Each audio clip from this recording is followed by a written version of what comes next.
कामिका एकादशी के व्रत के दिन पहले संकल्प लेते हैं और फिर इस दिन व्रत की कथा पढ़ी जाती है।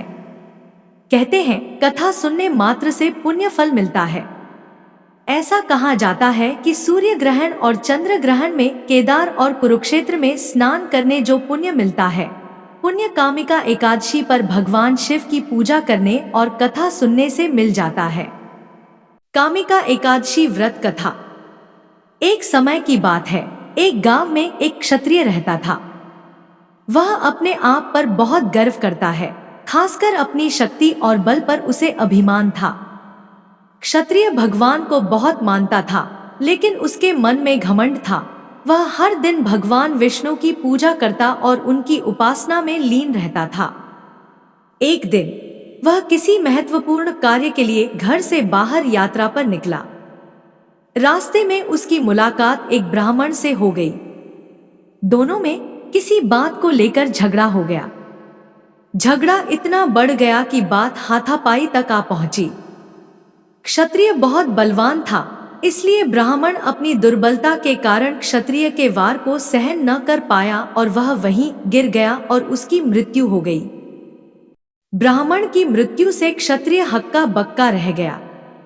उसे अपनी गलती का एहसास हुआ और वह बहुत पछताया। ये पूरी बात गांव में आग तरह फैल गई। क्षत्रिय युवक ने गांव वालों से क्षमा याचना की और ब्राह्मण का अंतिम संस्कार खुद करने का वचन दिया। लेकिन पंडितों ने अंतिम क्रिया में शामिल होने से इनकार कर दिया।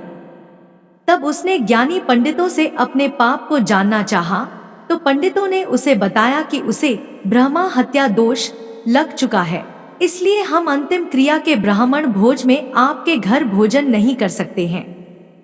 यह सुनकर क्षत्रिय ने ब्रह्मा हत्या दोष के प्रायश्चित का उपाय पूछा।